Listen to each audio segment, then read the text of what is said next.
Hi, it's Debbie with the Pickin Coop Farmstead, and I have to remove a mullein plant from my garden area because I need to get my big 12-foot bed in there. So I thought, I'm just going to kind of show you what I got going on here. It hasn't bloomed yet, but I don't want it to die in vain, so I want to harvest it, and then I'll show you what I do with it. Okay, so here is the little culprit, and I really want to kind of pull it up from the roots, and the bottom leaves are probably too far gone between the backhoe and everything. And so what you want to do, I just kind of get it from the base because I want the roots. So just kind of work and just keep kind of working it. You can use a shovel, but I don't like doing that because then I accidentally chop the roots off. So shake all the dirt off, and this is the precious root system that you want to keep.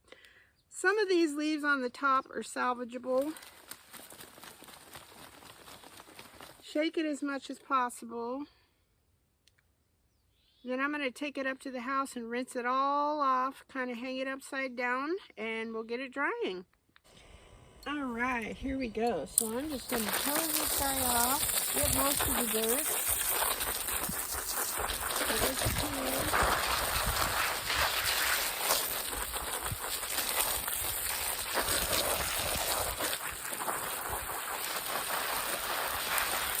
This guy got dusted out by the backhoe, but he was still intact.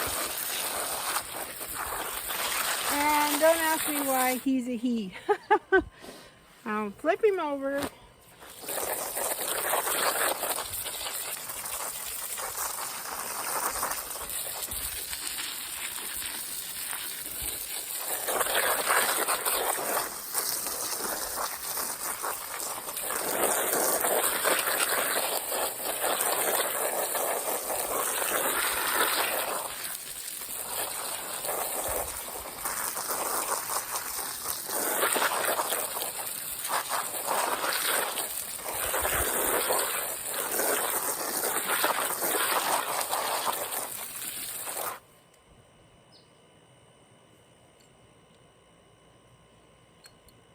Let's see here.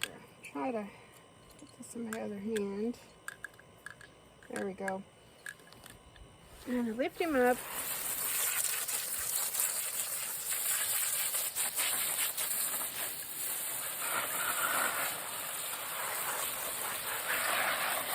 Let's put it down here where you guys can actually see what's going on.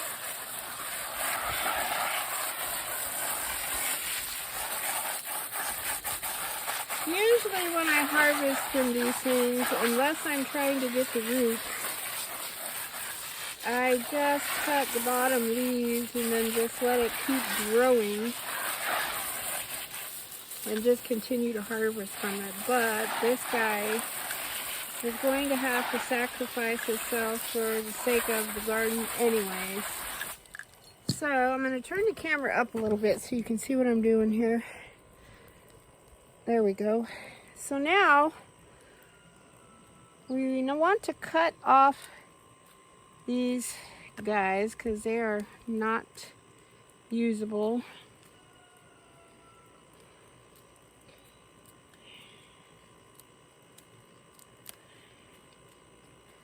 Any of these little fractured leaves.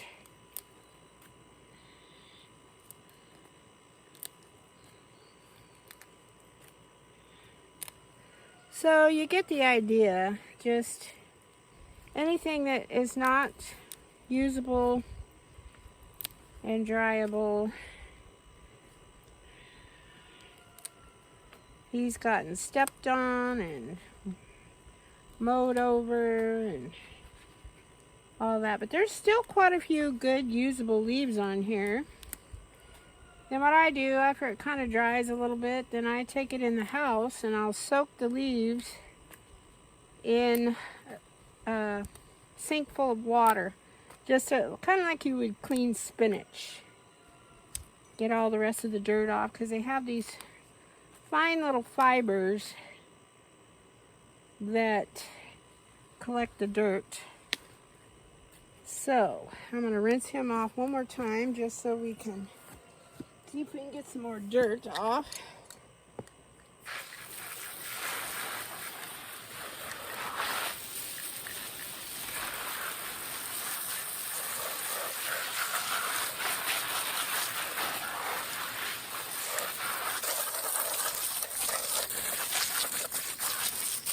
Seems like a lot of effort, but this thing has so much medicinal properties. And we'll go over that when I get ready to dry this guy. So I'm going to bring you along with me over here. And I think I found, after all these years of living here, a nice little hook in this tree. I'm going to hang him on there so he can dry.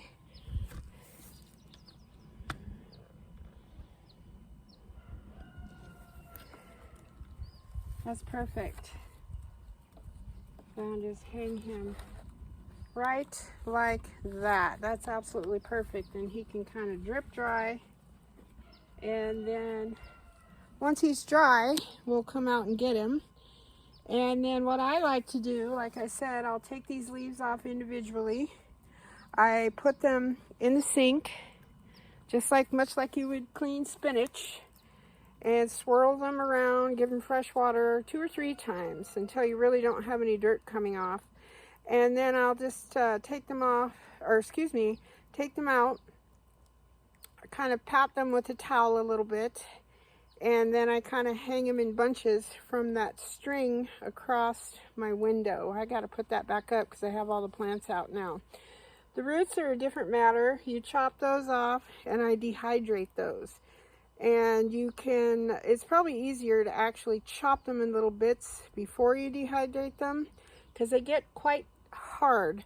Now these little tentacles, you'll want to take those off, but I like to scrub them with a scrub brush really well. So after I take these in the water, we'll take you through the steps, but right now we're just going to let this little fella drip dry. And I mean, this guy is an excellent upper respiratory I just kind of went brain dead, sorry. It works great for upper respiratory. It opens up the bronchial tubes, much like an inhaler. Like, I don't know if you've ever used like an albuterol inhaler.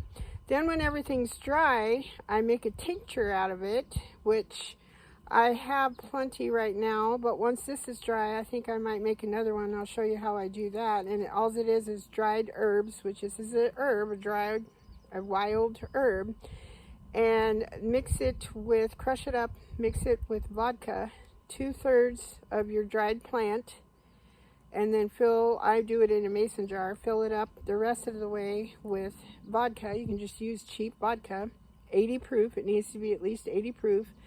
And then I put it in a dark cupboard, shake it at least once a day. I'm in the habit of doing that now. Before I had to set a reminder on my phone. And then after about, they say 2 to 4 weeks you can use it.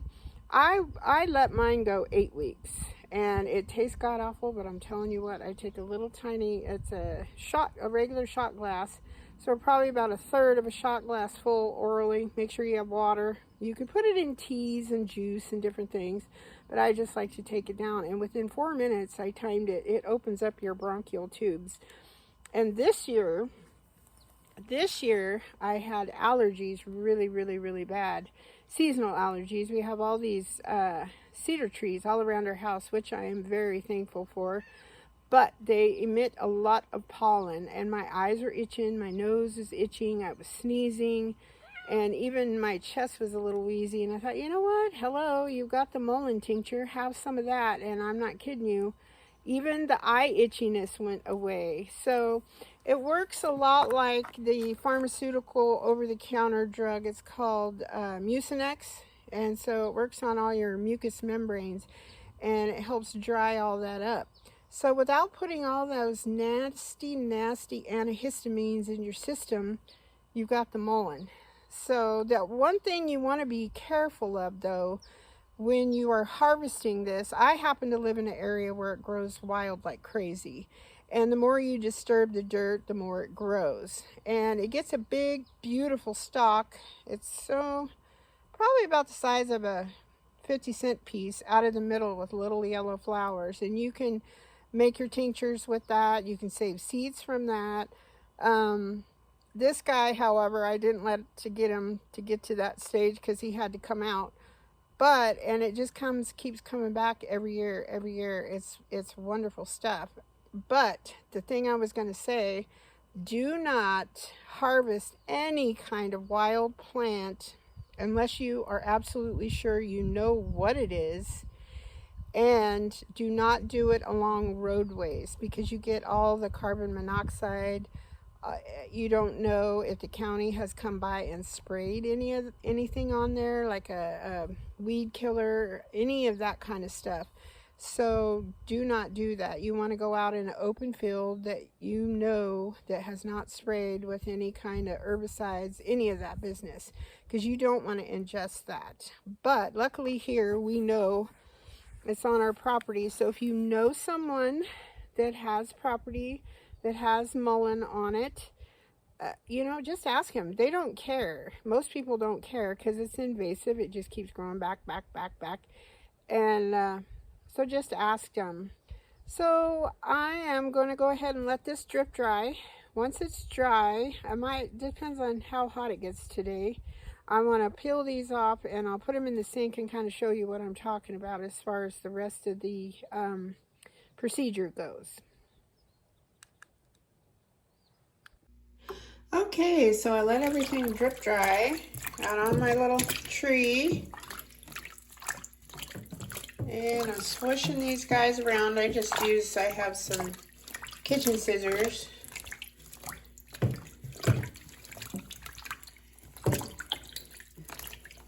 And then I'm going to rinse them. And then we'll do it a couple more times till we have clear water. Okay, so third time's a charm. I put them in a colander, put them out on my towel. And then I'm just kind of lay them out a little bit. Let's let you look and see what I'm doing here.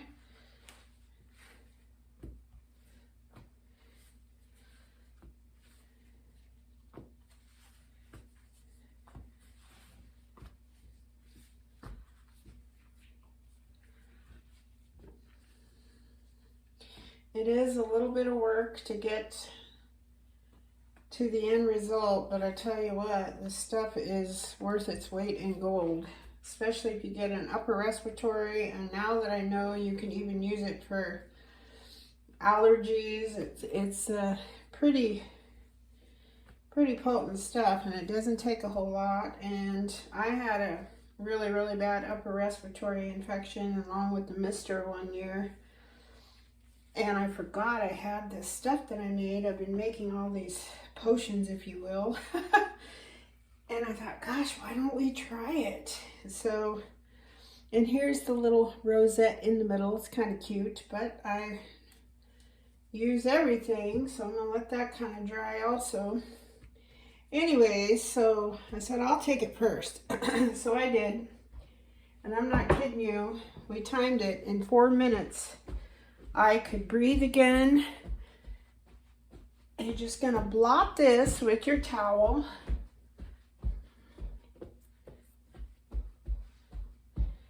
And then I'm going to hang up my string again up in the window there.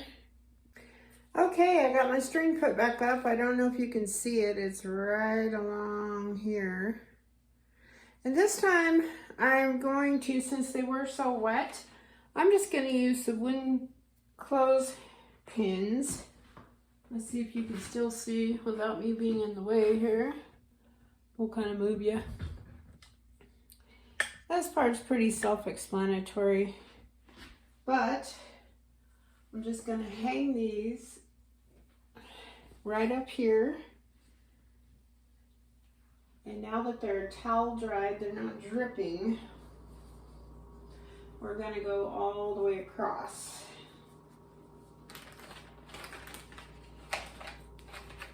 Then once these are all dry, then I just crumble them up, and I have some big containers, airtight containers that I keep them in, and then that way they stay nice and dry until I'm ready to use them. The trick is to drying these guys is to make sure they're thoroughly dry, because if you don't do that and they're still, especially the stem here, which is pretty thick, you want to make sure it's thoroughly dry, because if you do put them in your container, put the lid on, you run the risk of mildew, and that's not a good thing. Then you'll just have to toss the whole thing, so your effort will be for naught. So basically, you're just going to go all the way across, or however far it takes us to put these guys on. And it's super easy. This is how I dry all my herbs. I did do one on catnip, but I didn't have my string up, and this whole area was covered with seedlings, so I couldn't, plus I had my grow lights and all that, and I could not put this up.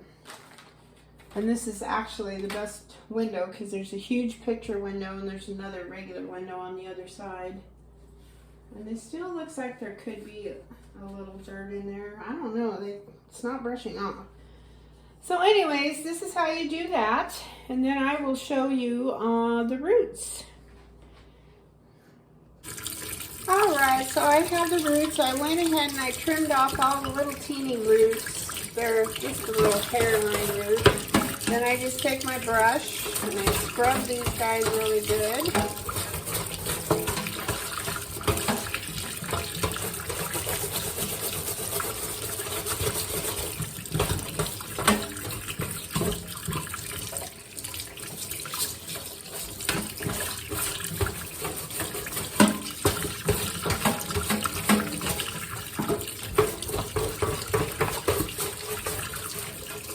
Want to scrub them until the water runs clear, kind of like when you're soaking the leaves.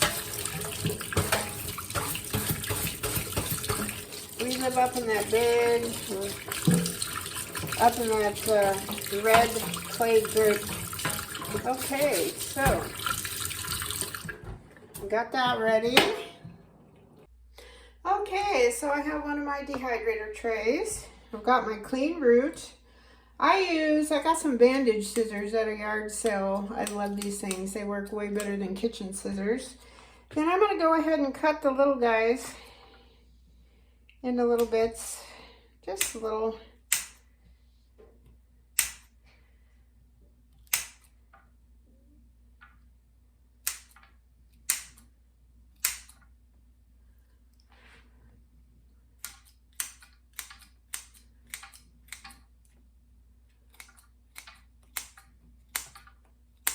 Just try to remember, especially the thicker pieces, the smaller you cut them, the faster they will dry. And just because I'm a paranoid fruit bag, I turn this off at night when I run my dehydrator. And then when I get up in the morning, I just turn it right back on. I just don't trust any of kind of electrical appliances. So that's basically all. I think I'm going to toss this little guy. It's tiny and yeah.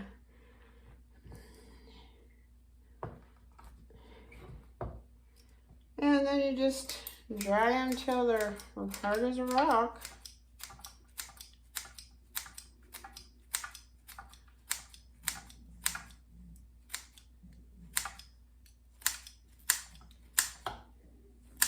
And everybody's dehydrator is different. Mine, you can't control the temperature on, so you just have to kind of, it has a fan in it, and I have two, one with a fan and one without a fan. But you'll want to just, you can tell when they're dry. I mean, they're rock hard. And then you can save them, make tea with them, you can pulverize them. do, you know, do your tinctures with them, all of that. So if you have any questions, just put it in the comment. The bigger roots, I use my knife.